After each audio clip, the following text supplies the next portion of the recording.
On today's episode, we will be speaking with Candice Smiley.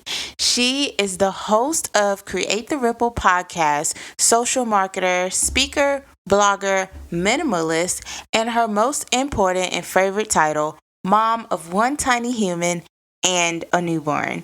Mama's got a lot on her plate there. But in today's episode, she will be spilling some of her tea on how she actually cleaned some of these things up on her plate so that she could show up in the world as the person that she's always wanted to be and be for her children. And through that, of course, she is going to be mainly sharing with us how she forgave herself and how you should be forgiving yourself through your daily traumas and struggles as a woman, as a mom, as a human being, as a person.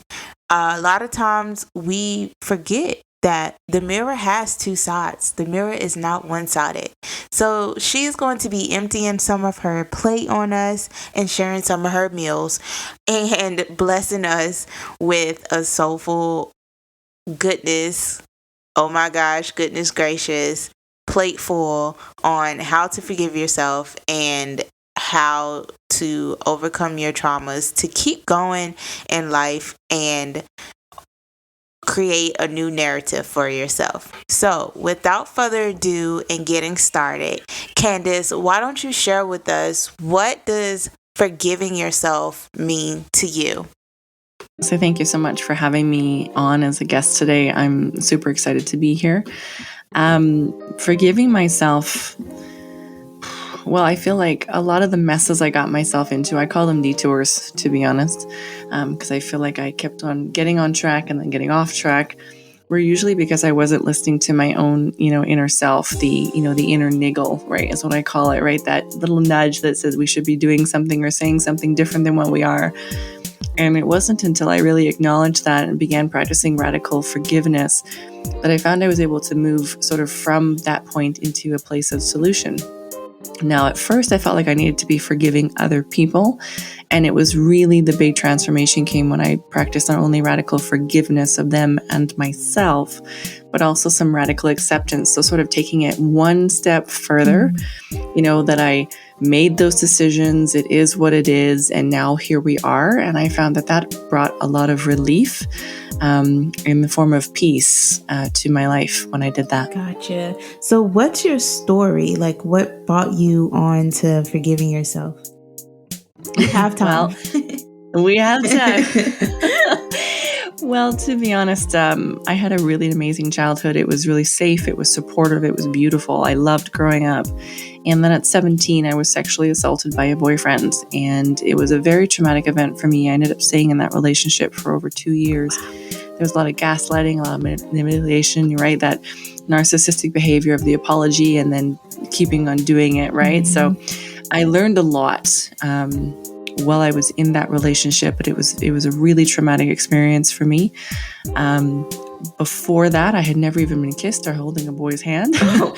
So we went from 0 to all the way. Significant. And that, because I never really stopped to do any of the healing work, from there I moved through my life, making a lot of poor decisions in terms of friendships, business partnerships, romantic relationships that weren't necessarily epic or amazing or powerful for me. I kept attracting these same people. But I think when you have unhealed traumas, your unhealed traumas attract other people with unhealed traumas. Sure. And that continued. I did end up getting married at some point in that, span of time. Had a beautiful daughter. She's 6.5 today. Ended up leaving her dad because I realized I needed to go and take better care of myself and break this habit of toxic relationships. Moved from there until basically 2020 when the whole world shut down. And all of a sudden I felt like I had finally had time, space, energy to do some healing work. And I did. I actually spent 14 weeks in deep healing. I had a therapist on Monday and a woman balance coach on Thursday. And pretty much every other person I knew with a modality in healing, I'd called them and said, help. But I reemerged from that grounded, I'd really forgiven myself. I can remember being in this moment and thinking about it all and feeling the emotions and realizing there was a lot more relief that was coming with the sadness that as I was reliving it and forgiving myself and accepting it. And I kind of felt like I'd been resisting the change because it, the first instance had changed me, and I really resisted that change. I regretted that change. I wished I could be the person I was before. And I sort of came to a place where I said, you know what? I am who I am. And it did what it did. And, here we are. And in sort of accepting that I was a changed individual, my life was changed, the trajectory, you name it. Right. There was an incredible amount of relief that came from that, to just sort of be like, and here we are. And then from there, started to move into the healing. And once I'd forgiven myself and sort of become my own best friend again, that was incredible. And so, that's part of the reason why I'm telling my story, as much of it or as little of it as people want to listen to, because I feel like if more women could get to this place where they're just at peace with themselves, you show up in the world just entirely differently after that. That's very, very true. I like what you said about when you made the decision to stay in a toxic situation, you ended up having temporary jobs and making poor career choices and stuff, because people don't believe that actually plays a part in, I guess, moving forward while you're still making bad decisions. It's not just in relationships, it's all over. So it's really interesting that you said that. And there was a podcast episode that I did not too long ago where I asked my guest, I asked her, I said, why do women feel like, or say things like, I wish I could be the old me? And, it has a lot to deal with, you grow, you get older, and situations change. Nothing is meant to stay the same forever. So it's nice to hear you say that as well.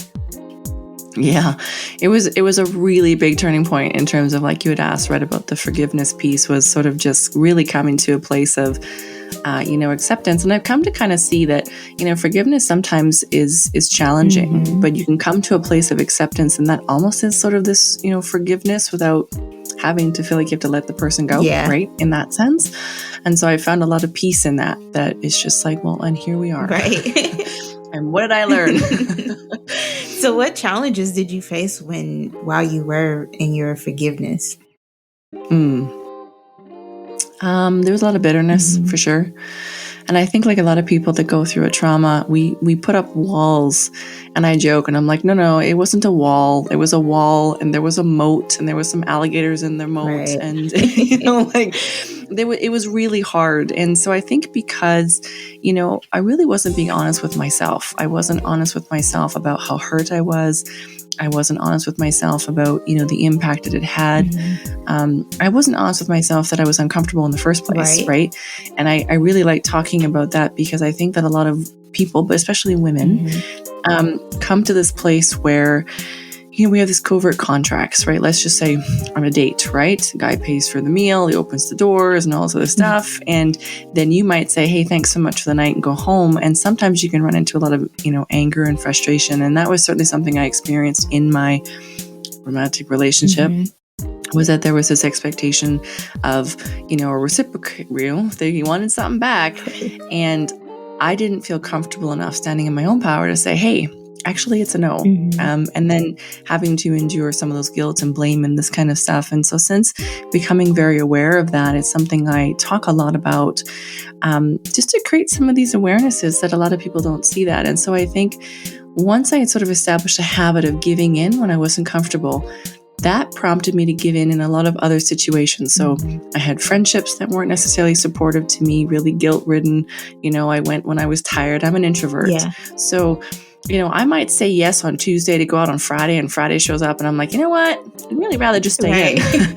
And it took me a really long time to say, I'll say yes today. However, on Friday, I might just be peopled out and I just want to stay in. So, I've learned how to set myself up for success and really set good boundaries, because boundaries were something I thought that you needed after somebody had crossed them. Whereas I've come to realize boundaries need to be put up at least with your own mind and your own heart and your own soul before you need them, so that when people have crossed them, and you can express them. Hey, this is my boundary. Hey, this is what I expect. Here's my thoughts. And so I'm often amazed at how many covert, relationships are there. And because I wasn't being honest with myself, right, because I was literally hiding this part of me that I felt like was dirty and broken, and, I felt very broken. I wasn't honest. And so people's subconscious pick up on that stuff. And that's not woo, that's just the way it is.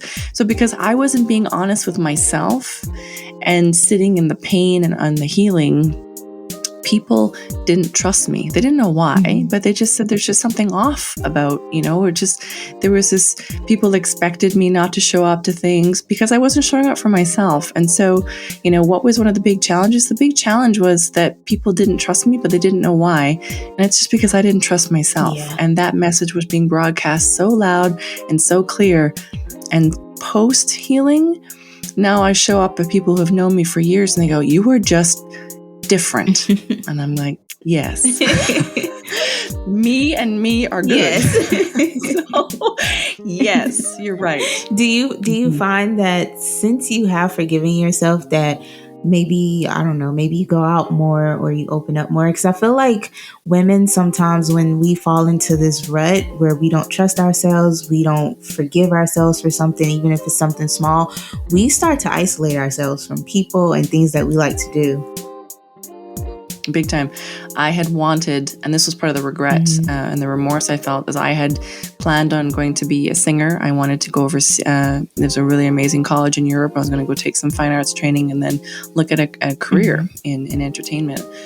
And after the assault happened, I literally shut down. And not only could I not speak and say, "Hey, I'm not comfortable with where this is going," but I couldn't necessarily speak at all afterwards. Right. Stopped singing, stopped entertaining. And so I lost a lot of my love for life. And I remember, fast forward a few years later, and, the depression and everything had built up, because when you live that far away from who you are, with this much unhealed trauma, it's hard not to self-harm, right? Whether it's through alcohol or sex or, whatever it was. Yeah. And so there was certainly some time of significant mental challenge for me, debilitating anxiety, you name it.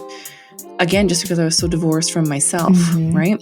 And so since coming to that place and being okay with it, I've discovered I love backcountry camping. I've always wanted to go camping. But I used to say, I wish I could be brave, right? But I didn't feel like I could be brave, because being brave for me was starting to tell myself the truth about what had happened, right? Not making it pretty, right? But actually saying, no, I was sexually assaulted was a really big thing for me to sort of say. And I was like, oh, I said it. Right. Like, now we can start some serious healing to sort of, acknowledge that. That's nice. When you said you were an introvert, I was like, no way. I'm like, you have a podcast, like I do. But see, I really love this one-on-one thing. This is an introvert's happy place, man. But put me in a big crowd or in a loud, noisy bar, and you'll find me like back against the wall and being like, no, I'm not talking to anybody, right? It's not my jam. So you mentioned earlier about trusting the niggle. What is that? It sounds so cute. Well, thank you. Well, the niggle is it's that annoying. It's never convenient. So it's always annoying. Sensation you have, usually somewhere in your body. Maybe it's a little voice. I don't really know how it shows up for everybody, but it's that thing that says you are not on plan, you are not on purpose, you are out of integrity with yourself. And sometimes it's the thing you should be doing. It's the thing you need to stop doing. It's always an inconvenient truth when it shows up, but it's always for your highest good. And so for me, the niggle was, when this guy that I've been chatting with said, I want to come see you. And my first instinct was, I don't know, right? It's that hit, and we all know it, right? Especially as ladies. It was that. And, your conscious mind goes, why do you feel like that? Like, he's great, he's sweet, he's, charming, all these other things. Meanwhile, your gut's like, it's just something's wrong here, right? It's that. It's when, somebody says, let's go out on Friday, and you think, right? And then, it's that. And so I have looked back on my life, and all of the trouble I got myself into is because I ignored that every time. Sometimes very consciously, too bad, so sad, I'm making a dumb decision tonight. And sometimes because I didn't know how to get myself out of, the trajectory that I was already on. And also some of the best things in my life, whether it was, when someone says, do you want to go backcountry camping? And I went, ooh, yes. Mm-hmm. I don't know why, right? And then your brain goes, oh, but you've never been. You have no stuff, like all that other stuff. So the niggle can also be a really good thing. And sometimes it's a nudge that says, go and do this thing. It'll be really good. Right. Oh my gosh, I love that. Then now I'm thinking, I'm like, there's been so many times I should have listened to my niggle. Yes. Because it does, when it comes, it is at inconvenient times and you're like, wait, I didn't get enough time to think about it. Yeah. Yeah. And so I've learned now when it shows up, and, my podcast producer, she's lovely. I'll message her and then I'll ask a question like, is this something we want to do? And she's like, what's your niggle telling you? I love it. And, but to be honest, even when it's inconvenient, whether, it makes a change or you have to go back on something, and where you say, you say yes, and then you're like, oh, shoot, you know what? That doesn't feel good for me. I don't know why. Usually people really respect it when you stand in your truth and talk about that. And you can simply say, you know what, something just feels off for me. Can I get back to you? And most of the time people either are feeling the same thing, because most of the time, if it's not right for both people, right, or their response will signify that, yes, this is the right decision for me. I mean, the other day I had said yes to something. Circumstances changed, right? I'm a mom, I'm busy. I had to go back and say, hey, I need to, renegotiate this agreement we just made. And their response was guilt, calling me out for not sticking to my word, and saying, well, you're self-sabotaging. And I said, no, actually. Right. Please don't use guilt language with me. I can respect that your core values are about sticking to your word no matter what. Mine are honoring myself and my inner niggle, which is telling me this is out of sync for me right now. My first priority, yes, is being truthful and honoring my word and living in integrity, which for me right now says my family needs to come first. Yeah. Right? Because, we have to hold our values and our beliefs lightly. I heard that on a podcast recently. I'm like, oh my God, that's so true. Because sometimes your values can be in conflict with the other, right? And I really love that, because if you hold them lightly, they can serve as the star that you need them to be. And you can also let them shift and change and find your way with them and through them, and still stay in integrity with yourself by that. And then, of course, this person's response came back and said, well, thank you for that. And I said, well, I couldn't leave with the impression that, I don't follow through my word. It's just in this moment, I am running into something and I need to honor this higher part of myself. And, so I want more people to get to that point, because you're right. Sometimes the niggle hits and you're like, wait, I need a minute. Yeah. That is very true. Oh my gosh. It's fun. It's interesting because I feel like as a woman, there's been so many times where I've gone and did something that I really didn't want to do.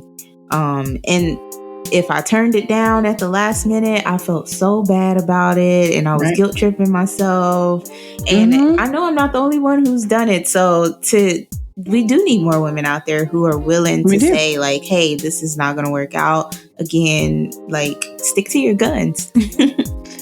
Yeah, well, and I've noticed too that, I've had to come up with the words I would say, because it's hard for me in the moment, even when I'm uncomfortable. And so half the time, let's say you invited me out for dinner and then I wake up and I'm like, oh, today is not a day for me to get out in public.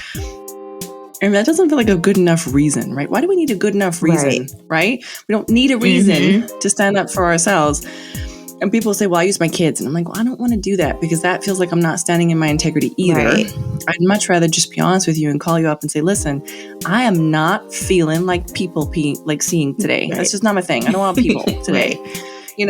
Can we, and half the time people, like you just did, they laugh because the truth hits them. Their subconscious knows they're not being bamboozled. They're not being lied to. Right. Truth tends to be responded to with a lot of respect, even if they're upset and they go, oh, but I really wanted to see you. I'm disappointed with that. Or, Candice, that really frustrates me because we had plans and I was looking forward to it. And in the same way, it frees them up to be honest, but it's not a guilt trip honest, usually. And if it is, you know it. And then you're like, good call. Need to spend less time with this person. Even if it's honest and they're like, this is frustrating for me, you can say, I get it. I'm also guilt tripping myself right now. And they hear you in that sense and they go, okay, well, what if we do this? Can we do this? It's cool. It's a really powerful exchange. And so for the woman out there who's like, I don't know how to do this, prep yourself, right? Grab your journal where nobody reads it. Write out some things you can begin to say, because then next time it happens, you'll know what to say. Right. But half the time, to be honest, women come back and they go, you can say stuff like that? And I'm like, I don't know if it's right, but and they'll come back and say, I didn't really want to get on my jammies either. I'm like, great, here's a plan. How about we Zoom later? You have your wine, I'll have my wine. We can both be in jams and we'll hang out for half an hour and then we can go back to binging on Netflix. Right. So, when we're honest, we free other people to be the same. Mm-hmm. And then because I've started this trend where I feel like I don't owe anyone a reason for something. So if I call out of work, I'm like, I'm just going to say I can't make it today. That's it. And they're not going to ask me why. And then I think in the back of my head, what's the worst that can happen? Even with friendships, I'm like, what's the worst that can happen? If they stop being your friend, then, it just means that they're not and meant for you. And that tells you who they are, right? Yeah. So I love it. Yeah. So in terms of speaking about that, and how did you put your mean girl aside to keep you moving forward? Because I feel like sometimes we can get in our head and stay in our head and just not listen to anything our niggle says or our heart says. Well, I think life has a way of smacking you upside the head if you're really getting off track. Very true. Maybe that's just me, but I feel like sometimes, I'm like, that was a 2x4 to the forehead. Thank you, universe, right? Niggles can come and certainly have for me. I'm thinking of an example where I was in a relationship. It ended up being exceptionally destructive in my life. He left me with over $350,000 worth of debt. And I can remember we were having a particular fight and I was angry and I got out of the house and I went for a drive. So the niggle had been kicking in for a while that I'm like, I probably should leave, right? It's probably time for us to call it, even if it's just a pause or a break, but I need to get some clarity on this. And I was thinking about this and I was mad about this and I was out driving and I got T-boned. Oh no. That's a universe niggle, right? And what was really interesting about this is I got out and I was like, right? Some swear words in there. And there was a lady that I knew and she happened to see the whole thing and she came over and it wasn't my fault, right? So I was out doing my thing, but I was angry and she came over and she said, I have one question for you. She's like, what were you thinking about the minute it happened? And I was like, oh, that's interesting. Yeah, mama was mad, right? And I've never forgotten that moment, right? She's fairly woo-woo, but it hit me. And I've often seen that, right? That, you get up and you are thinking about, at least for me, maybe it's a meeting and it's a client that I know I shouldn't be keeping and I stub my toe, right? Or something. And I think, right? That is, as coincidental as those things are, they seem to show up, right? And some of the times, right, you're heading to that meeting, you're feeling amazing, and it's like green lights all the way, right? So sometimes I think you get out of your own way because it starts to feel so much better to live in the space where you're living on track and on purpose. And that being said, there was definitely a few years where I deliberately chose, guys that I knew were just bad for me. I wasn't ready to do the hard work of the healing. So, if you're a woman and you're still there, live it up. Just be careful. It'll catch up to you eventually. Right. I know. I agree with that. So what self-building blocks did you have to learn to take to pick yourself up and try again? I started with journaling. And I think that was because I didn't feel like I could talk about what happened, but I could write about it. And I needed somewhere for it to go.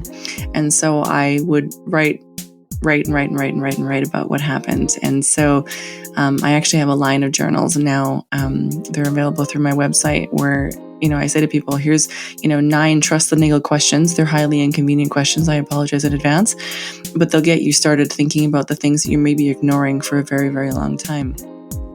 And so journaling's always been a mainstay for me.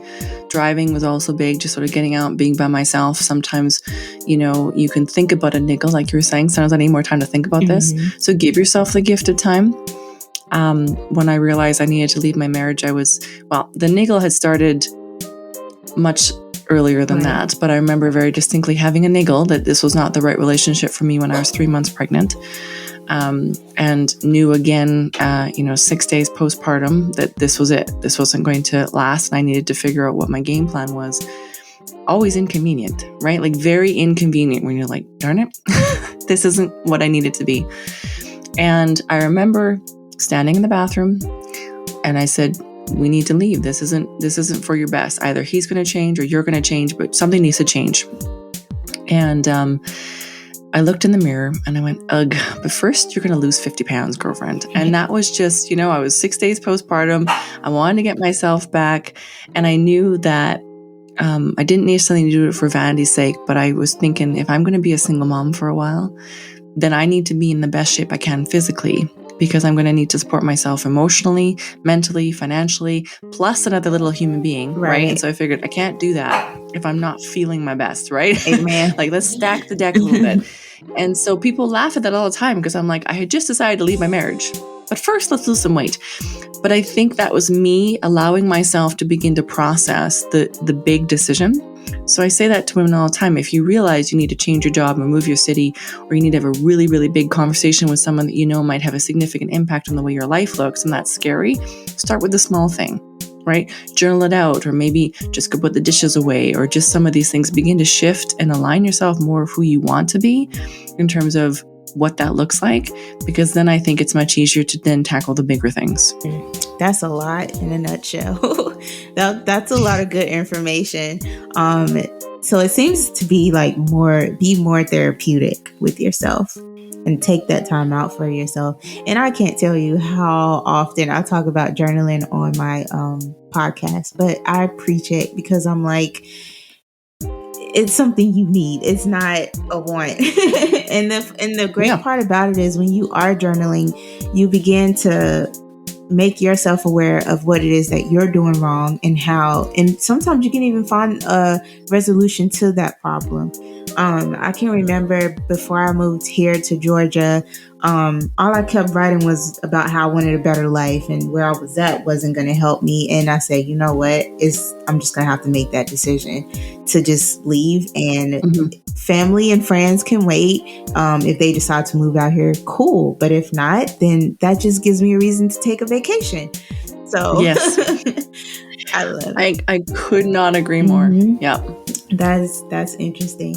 So what advice do you have for women who are looking for a way out of negative situations or unhealthy relationships, especially for moms? Because I feel like moms stick around because they kind of need that extra hand or that extra help. We do. Well, I should talk about this one quite a bit.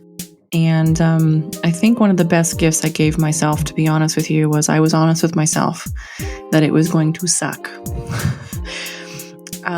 Because I didn't want to give myself any false hope, right? We know that hope can be a really dangerous thing, right? And so to the woman who's thinking she needs to leave or needs to make a change, it's going to be hard. I wish that I could say something else, but I can't, because that wouldn't be honest. And I want to be honest. It was really hard to do it on my own. It was really hard to leave. And, then when my daughter started asking questions about why we're not with daddy anymore, I said, Mommy left. I've never tried to blame it on anybody else. I've never tried to do, any of those other things. I have always, told the truth because that's part of where I'm at now. Like, now that I've started telling the truth, I don't want to do anything but to tell the truth. So first and foremost, I want to say it's hard. And then I want to say, but you're already living hard. So every form of refuge has its price. There's a truth in that. And for me, when I was finally ready to leave, when I was finally ready to go, was after I stayed for 2.5 years. I gave it a go. I talked about counseling. I read as many books as I could because I knew if I was going to make a change that was that significant, that would affect my children in this way, and my life, right? I knew it'd be throwing me backwards 4 or 5 years, that it was a decision I could not make lightly, and I needed to make in a way that if I said, I'm done, I didn't waffle on that. And I knew there'd be guilt. I knew there'd be shame. I knew it would come from all kinds of different angles. I knew I would lie awake and think, well, it wasn't that bad, right? So I really had to come to the place where I knew I had done my best. And obviously, if somebody is with an abusive partner, don't stay, right? Look for some resources and then go from there. But for me, it was about really being clear that that was the next decision for me, but really being at peace about that, telling myself the truth about that, owning the parts of it that were different. And I look back now and think, well, if I'd healed I probably would have stayed. And I think, no, I probably wouldn't have got into that relationship because I would have attracted different. But you're already living hard. And freedom for me on the other side has been worth every single hard about the leaving. I wouldn't trade that. That is true. for the other hard. That is true. Right. Yeah.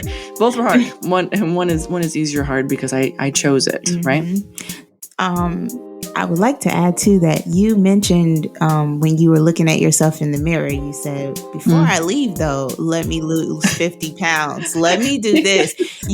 And I like that you said that, because I would like to add to what you said of find ways to make yourself feel better before you leave. Yeah, definitely. And like I said, it wasn't at that point. I mean, it was less about ego and it was much more about, I remember thinking specifically that it was going to be very challenging and that I'd probably have to work more and work longer and I'd have to deal with, that. And I figured I can't do that if I'm tired and sluggish. And, so for me, it changed the why, right? To get in shape. And then, I figured, okay, if I'm doing this, I embraced a lot of really good habits. In that 2.5 years to go to the next place, that by the time I did sit him down and have the conversation, it was without a lot of drama. Like I just said, hey, we need to talk. And he sat down and I said, this isn't working. And you know that. And he went, yeah, I do. And I said, and that's sad. And we were both crying, even though there was a lot of negativity and everything by that point. Yeah. And I said, so let's figure this out. And he says, you're already gone, aren't you? And I said, I was gone 2.5 years ago. It just took me till now to have this conversation. And people are usually very surprised at that. And I said, well, I didn't want to go out in drama. Like drama would have thrown me back a whole lot. Like I want to minimize drama as much as possible. So, it was okay for me to stay for 2.5 years because I got to that point. And again, there was no domestic violence or anything like that. And so for women that come and say, I'm like, well, if you and your kids are safe, then figure out what you need to do. And if you can do that in a way that doesn't negatively impact you or your kids in, that bigger sense, then do that. Right. I agree. And I feel like when you left that situation and you opened yourself up to more, you got nothing but great, like endless opportunities, because now you're an entrepreneur, right? Yeah, you're an entrepreneur. Well, and this is what's fun. So I ended up leaving, right? And I didn't just immediately leave. I left and I did house sitting, which is an amazing way for a single mama to travel, anybody really to travel on a dime, because there are people that will want you to live in their beautiful homes. Like, oh my gosh, are they beautiful? You might have to water the plants or clean the pool or watch the dog. But I traveled all over part of the States in Canada for a good 6 months to almost a year, which gave me time to think. It gave me time to revamp. It gave me time on my own, right, with my daughter, without having to sort of be on my own.